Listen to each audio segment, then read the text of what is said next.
Hi, y'all.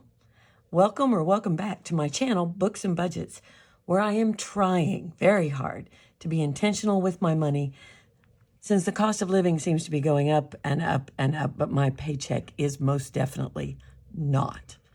If you're interested in seeing how I am tackling this, then please hit the subscribe button below and join our little budgeting community. I'm so glad that you're here. Today, I'll be making a budget plan for my first May paycheck, the first one. I get paid on the last day of the month, so this paycheck is actually from April 30th, but I count it as my first May paycheck. I want to do sort of a combination standard budget with me plan and a sort of tutorial for anyone who might be newer to budgeting. Hopefully, I can explain everything that I'm doing fully so you can see if what I do when planning a budget would also work for you. If you're ready, let's get started.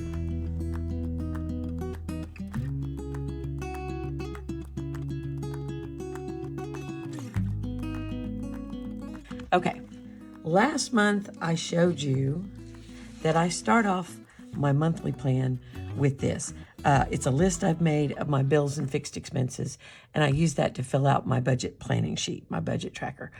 However,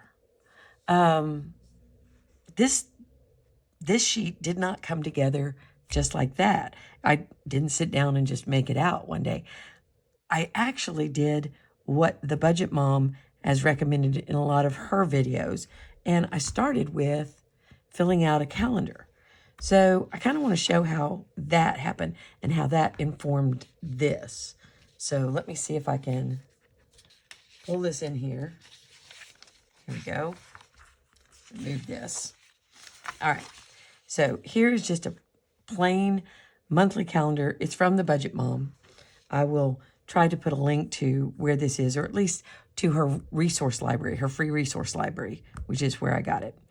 And I filled in the dates already. I like to budget Sunday to Saturday. Some people do Monday to Sunday. I do Sunday to Saturday. So I put my reminder across the top and I fill it in. A lot of times I use different colors for different months. So this obviously was April. What she likes to do is, she calls it a highlighter method, but I guess I need to fill out a few more things first. Let me find a pen. Okay, so what she does is she puts in her paydays, and then she puts in when certain things will come out. Let me turn this way just a little bit. You should still be able to see. On the same day that I get paid, my NEA dues are taken out of my checking account. On the first of the month, I have an auto transfer to my checking account just for, about $25. I guess I could put at least my budgeted amounts on here. I plan for. This is usually slightly less than this, but I will round up when I am planning. Auto transfer is just $25.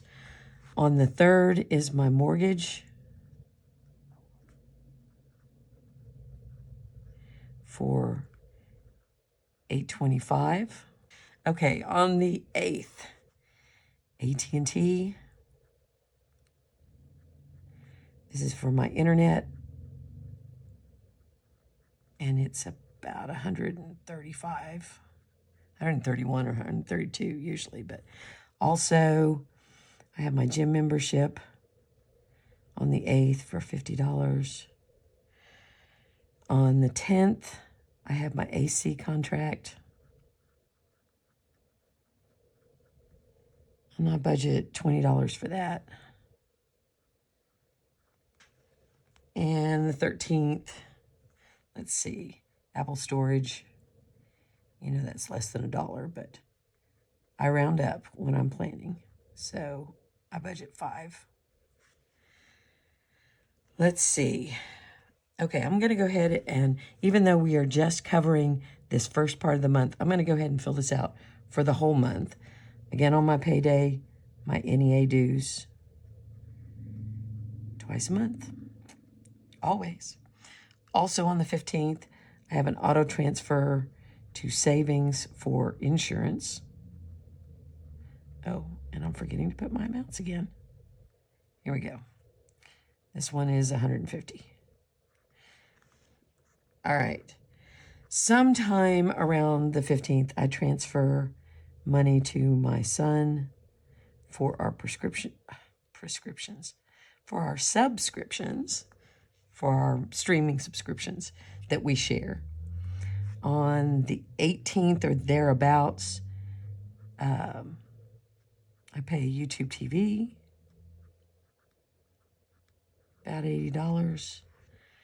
On somewhere around the 24th, I pay Netflix, about $20. Sometime around the 28th, scoot this up a little bit, I pay my life insurance.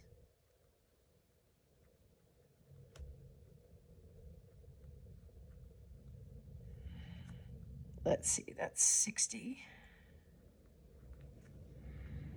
Okay. And then I have some variable stuff that I take out anywhere in here. I'd have to look up. Oh, yeah, I think my next hair appointment is on this date. So I'm going to put that I'll stop by the bank and take out that cash. Let's see. And this is the next payday. So sometime, usually in these last days, I will pay my utilities. I'm just going to put utilities here because I want to show you why. Okay. So this is most of what I need. Okay. But my utilities are not due down here. Let me show you when they're due. My gas bill is due on the 8th when these other things are due. And I usually budget, you know, $125 or around there. Between my gas and my electric, it's averages $250. And I explained last time that I do my own self-leveling, so I figured out how much to put in there. Let's see, when is the electric due? The electric's due on the 3rd. So I'll put the other $125 up here. My water is due on the 9th. This is water, sewer, and trash.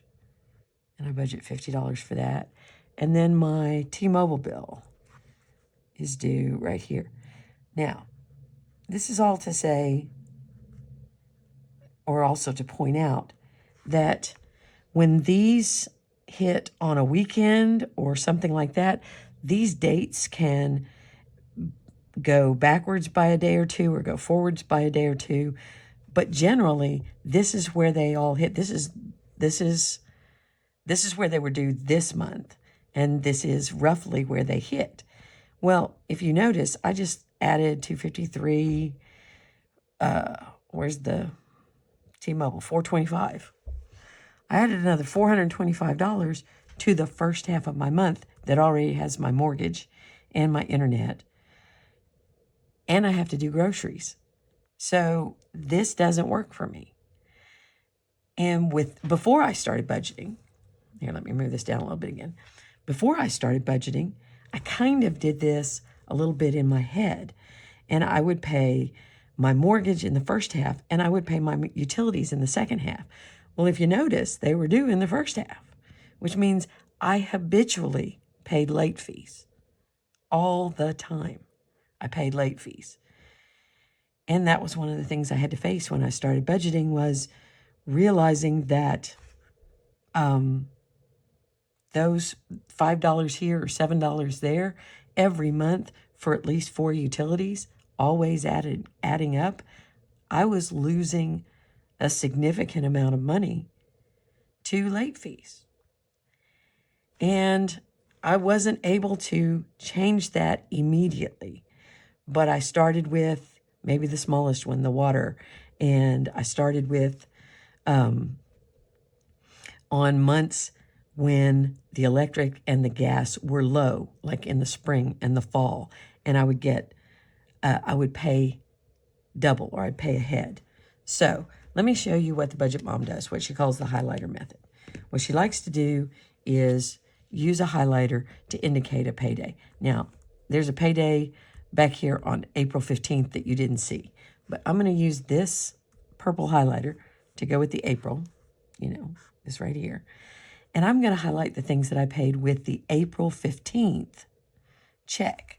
I paid this electric bill, the T-Mobile, the gas, and the water. So I've actually already got those paid before this paycheck even hits. Now, this is the one we just are getting. We got it today. Let me get that to work. Okay, so we have this paycheck here. And I'm going to use this highlighter to highlight the things that are coming out of this paycheck. Obviously, these NEA dues, this transfer to checking, my mortgage, my internet, the gym, my AC contract, and my Apple storage. I mean, that makes sense because that's what we have between here and the next paycheck. Then you get another color, this one that's something that's very distinctive and stands out.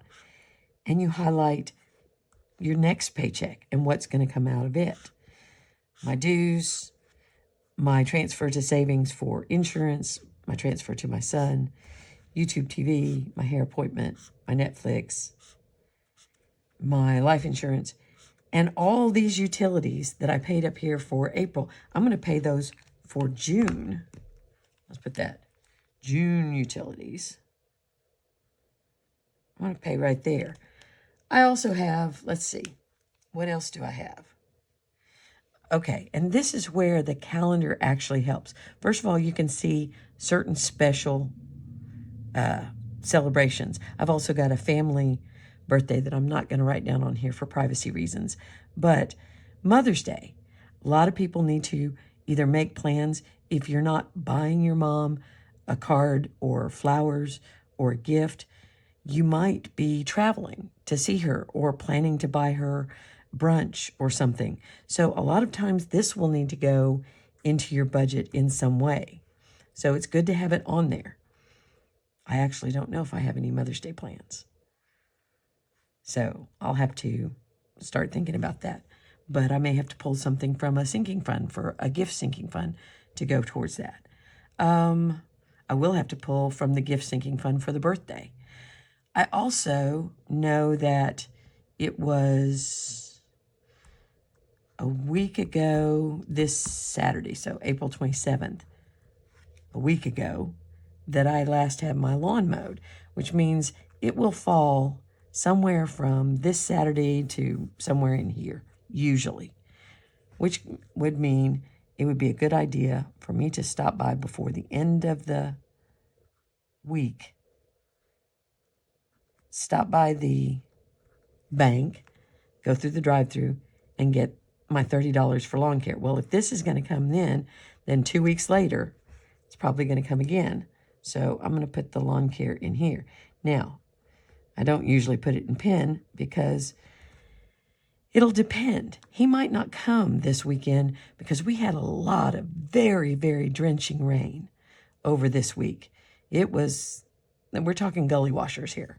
So he might want to wait for the grass to dry out a little bit. He might want to come, Monday or Tuesday. If he does, then this will be later and I can move that. But looking at a calendar tells me that in a way that this paper, just putting it right here, does not. Oh, I also need to remember this transfer to savings. Transfer to savings. For some reason, I keep forgetting this. I have $120. This is for the rest of my insurance. So this will be also paid out of that second paycheck. And then I didn't bring another color for the paycheck from the last day of May that goes into June. But I'm not going to get that far into that. I was able to sit here and fill it out really quickly. I was looking at this. I was looking at some notes that I have off to the side. I was able to fill this out really quickly. The first 2 or 3 months, I didn't know these dates. I had to look things up. I had to go online. I had to find old bills. I had to look at when things were drawn out of my account on my online banking app. This was not automatic. Sure, I had a general sense of when I paid things or when things came out, but I wasn't specific. And so I didn't know this. I had to make this before I could make this. Now, this to me is almost easier now for filling in and we're not even to my budget planning sheet. This is just kind of seeing what the month will bring, all laid out graphically on a calendar. And having a calendar like this, I would keep track of things in past months, like Tuesdays were when I would do after school tutoring. And I would want to keep track of how many days I did, or if I ever switched off with another teacher for Wednesday or Thursday, and keep those dates in there, just documentation, because all of the paperwork that I would fill out on this, I would then turn in to be paid. So this is kind of my backup documentation. But I'm not putting any on here because we discontinued our after-school tutoring, I think, on the 23rd. I think that was the last day. So this is just a beginning. And I'm going to set this off camera, but where I can see it, right over there. And now we're ready to transfer a lot of that to here. I already messed up my date, because this is supposed to be the paycheck date, and I put in the month. But this is the paycheck for April 30th, and we are making out this paycheck form. Now, let me see. Okay, first, these are all in sections, and I fill them out starting here and going down this way, and then starting here. First is my income. Let me find a pen. Okay, I under budget, or I underestimate my income, and then I overestimate my planned expenses, so that hopefully in all of that I save a few pennies or a few dollars. I underestimate this by usually it's about $50. So, but I know I will absolutely, no matter what kind of variations I have, I will absolutely have $1,600 in this paycheck. Probably be a little bit more because this is the first of the month, and that's when I get my tutoring stipend. I also will put in if I'm pulling money from a sinking fund or if I have any other source. And this month, I have a source. My mom is sending me some money. She is giving me a gift of some new tires. And there might have been a time when I didn't think new tires was a very good gift, but that was a long time ago, because now I think it's an amazing gift. Anyway, okay, so I am budgeting with $1,850. Now, I go down to here, and I call this bills. Some people will call it fixed expenses. And by fixed, they do not mean that these are the bills whose amounts never change, something like my gym membership or my T-Mobile bill that are always exactly the same. To me, that's not what this means. What this means is these are fixed almost more by dates. These are things that I have to pay every month. Even people who have water bills that they say they pay every other month, those I would still consider fixed expenses. And I'll tell you how they vary, how they are different from variable spending when I get there. But let's see what I have. I believe I put it on my calendar. What I have is, first, a transfer to savings.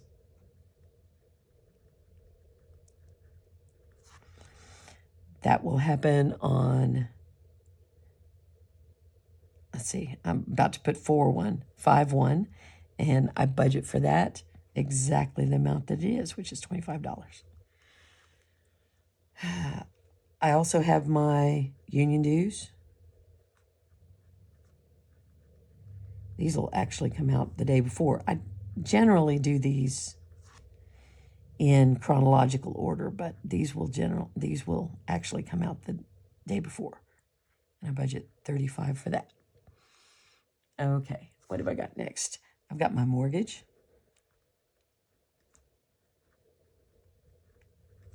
So the most common time that my mortgage comes out is on the 3rd. 825. All right, next, my internet bill, good old AT&T. And speaking of things that are not fixed, this is one that tends to creep up on me all the time. I remember when it was $100 or $120, and then it was $121, and then it was $123, and then it was, now I think it's up to $131. And it'll stay like that only for a couple or 3 months, and then it creeps up again. I'm sure it's all in the fees. So, let's see. This one is my gym membership. If I seem to hesitate, I try to be very cautious about revealing too much online. And so I am stripping out of here.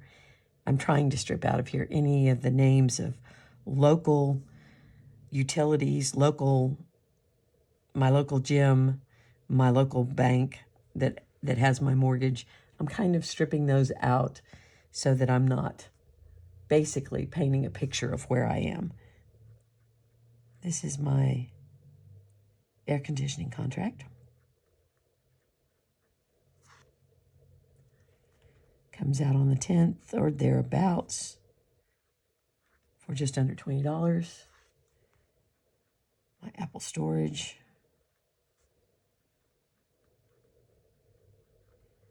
Comes out around the 13th for 99 cents. But if you'll notice, all of these are multiples of 5. I round up to a multiple of 5. Okay, and I literally sometimes have to go through here and go 1, 2, 3, 4, 5, 6, 7. 1, 2, 3, 4, 5, 6, 7. Okay, I got them all in there except for this lawn care one. I'm going to drop down and add lawn care.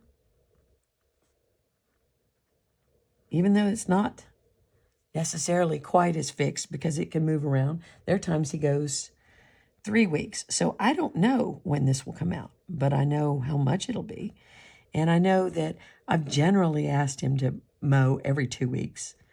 I don't mind my grass getting a little higher, a little bushier. I'm definitely not growing some kind of monoculture lawn out there. I got lots of clover, lots of wildflowers. I don't know if it drives my... Okay, see, here's another place where I started to write in the company name, Toyota. This is for my tires. So I can add all of these up. Some people like to see the calculator, so I'll get the calculator out. I already know how much it is. But it doesn't hurt to double check my numbers, especially when I have some different amounts with the lawn care that I wasn't doing before. And yeah, that's what I got.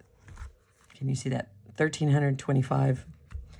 The lawn care and the tires. Now I'm going to subtract that from $1,850. And I get $525. This isn't quite as generous a budget as I had last month, but that's okay. I'm going to bring this down now to the variable expenses.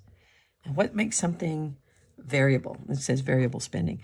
Some people will consider this what they use their cash envelopes for. I am not a cash envelope budgeter on anything except possibly entertainment, just because if I don't spend it and I leave it in my account, I will then spend it on something else. I won't hold it out. And when we want to go see movies or we want to do something a little special, it's nice having that right there in a cash envelope. But I don't do cash envelopes. Variable spending is the kind of spending you do over the entire time of this pay period, anywhere in from the 30th to the 14th. I might stop by and get groceries. I mean, I usually do my grocery shopping on the weekends, but we might need milk in the middle of the week somewhere. Eating out, generally only on the weekends, but I think tonight we stopped and grabbed a burger. So you can never tell when this is going to hit or exactly how much it's going to be until you add it all up. You just make an estimate for your budget, and you try to stick to that estimate. And if you're new to this, please don't think you're going to have that estimate correct right away. I went through 6 months worth of bank statements and totaled everything up when I was first starting. I was a little bit consumed with getting it right or getting it perfect. And then I put it down on paper and it didn't work. And I had to make some adjustments. So don't expect that you're going to know these right away. Or you should not expect, like I do right now, that once I got them right and they were working, that they're going to stay working forever. A little thing called inflation came along, and groceries are not what they once were. So I am doggedly sticking to $200 every pay period for groceries, and that is most commonly the area where I go over. Eating out, I'm budgeting $75. Car and fuel, mostly it's just fuel. I work barely a mile away from where I live, so I don't put a lot of miles on the old van, especially when I come home and just turn into a vegetable after a hard day at school. So $30 for 2 weeks is plenty. I'm going to put in $20 for entertainment. At some point, I will go by the bank, actually probably the end of this week. Like I said, when I go for the lawn care, go through the drive-thru to get the lawn care, I'll grab the 20 for entertainment as well and put that in my envelope. And then this is just to round this out. I put in 25 for miscellaneous. I don't often spend that, but it's there. And basically, probably just gets added to groceries. But let's put these in. So this totals, you see that, $350. So down here, $350 in variable spending, subtracted from $525, leaves $175. Okay, now I'm going to bring those up to sinking funds. The term sinking funds will show up in a lot of places if you are checking out budgeting videos or budgeting websites. I don't know where it came from. I'd never heard of it before I started doing my own budget journey. But sinking funds is basically a type of savings. So this is the place where I plan for my savings. The closest thing to a sinking fund that I ever heard of was, I remember when I was working, I worked once for a hospital, and they had a connected employee credit union.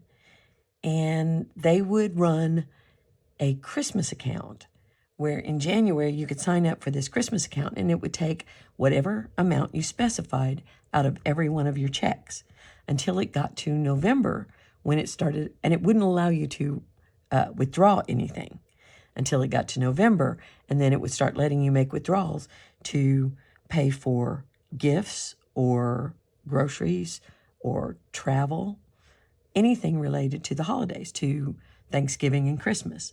And it was called a Christmas fund or a Christmas account.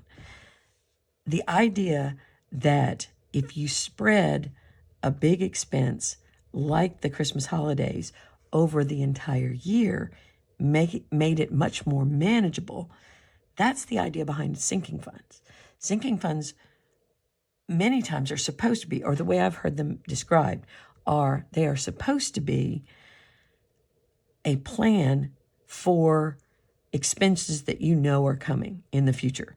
Things like your tags, your car registration and tags once a year, or Amazon Prime membership once a year, or I have a museum membership once a year. It's also come to mean, though, savings categories that you want to start building like a nest egg, because you know those expenses either will come or they could come unexpectedly and they would be a strain on your budget. Some people have, I don't know, 20, 30 sinking funds. I have 6 main ones, plus my emergency fund, plus a utility sinking fund, which is where I do my self-leveling. So this is where I kind of make plans for that. And truthfully, in the first half of the month with my first paycheck, there's not a lot left for that. I have a lot more to put into sinking funds in the second half of the month. Used to be I didn't have any to put into sinking funds here, so I'm happy with just a little bit. First of all, take care of the things that are musts. I must have a checking buffer of $50. Okay? Now, the other thing that I'm starting to consider a must, which is new, I believe I mentioned, I have a little section here for debt, and I put a line through it because right now I am debt-free, or at least consumer debt-free. My mortgage is my only debt. I don't have a car payment. I don't have any credit cards. I don't have any personal loans. I don't have any medical debt right now, which is a little bit miraculous. So I don't put anything towards debt, but I've paid off my last credit card in February, I think it was.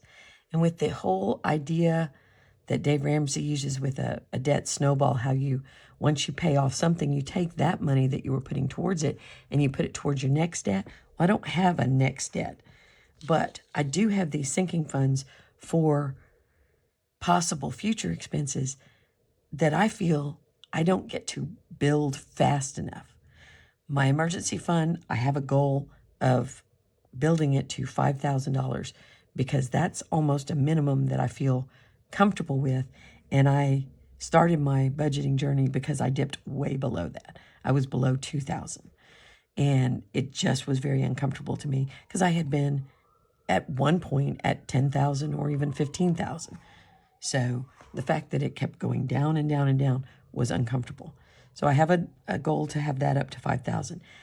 And my home maintenance, I mentioned in my debt confession, my unconventional, I called it my undebt confession, since I am no longer in debt except for my mortgage, that while I don't have a loan now, I'm probably taking one out soon because I need work done on my house.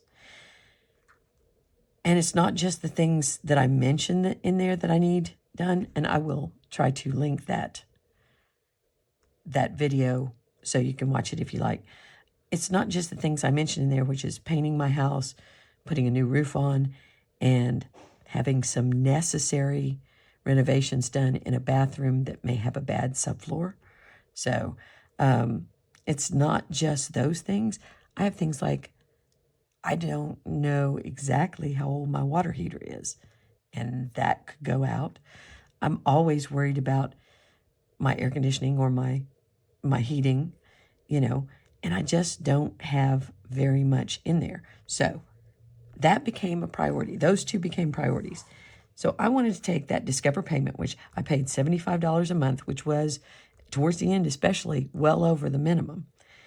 I wanted to take that and make sure that I was reserving that money, not spending it on entertainment, not spending it on eating out, and not putting it in gifts or vacation. I want that to go to my two primary focuses, my home maintenance fund and my, wait just a minute. Heavens to Betsy's. These are reversed. Look, let's just do like this. My emergency fund is my highest priority. My home maintenance fund is my second. So emergency fund will be getting 50. The home maintenance fund will be getting 25 extra over what I do here. Okay, so when I take this 75 and this 50 away, I have $50 left. I believe is correct, right? So there's my emergency fund, which is, I usually try to give a third to half of it there, and then 1, 2, 3, 4, 5, 6. Well, let's say 6 times 5 is 30. So let's plan $5 for each of these. And I know $5 is nothing, especially when you're talking about something like replacing a bathroom or replacing a hot water heater. $5 is nothing. But you know what? There have been plenty of months where I didn't put $5 in the first half of the month and maybe only put $5 in the second half of the month. You know, if it takes you 4 months to save up $20, you start to feel discouraged. But please don't. The little amounts add up. And pretty soon this is at 200 or 300. So, because you find, like I said, I have underestimated, let me bring this down here. I have underestimated my paycheck. It will be at least $50 higher than that. I have overestimated some of these. There'll be $3, $5, $10 in any of these. And that miscellaneous fund, if it's not. So I can accumulate more and end up with significantly more over here. But if those 5 times 6, if that's 30 out of 50, that leaves me $20 for my emergency fund, which is about 40% of what's left of that. So that's good. That makes that a priority, and all of these are little priorities. So, once again, just to make sure, 50, oh, not 51, 50, 20, 5, 5, 5, 5, 5, and 5 equals $100. Subtracted from 175, you have 75 left. I'm going to kind of skip through this. Come down to this extra savings, which is exactly what this is. This is additional savings. So when I get this done, if I do this, that'll be $20 and $50 going into my emergency fund. That's $70. That's not nothing. My home maintenance fund will get $30. That's not nothing. Just find little ways to keep yourself encouraged, to keep yourself believing that it will keep building, because it will. It will. And then I just say my prayers that everything doesn't go wrong at once. It hasn't yet, and I have to have a little faith. I mean, I know it can, but everything hopefully will not go wrong and go bad and go out at the same time. Hopefully. Okay, so this is my plan for this paycheck. This is my plan, and I've spent every little bit so that we get to a zero at the bottom. This is called zero-based budgeting, and it does not mean that I take my bank account down to a zero, because right here I have a checking buffer of $50.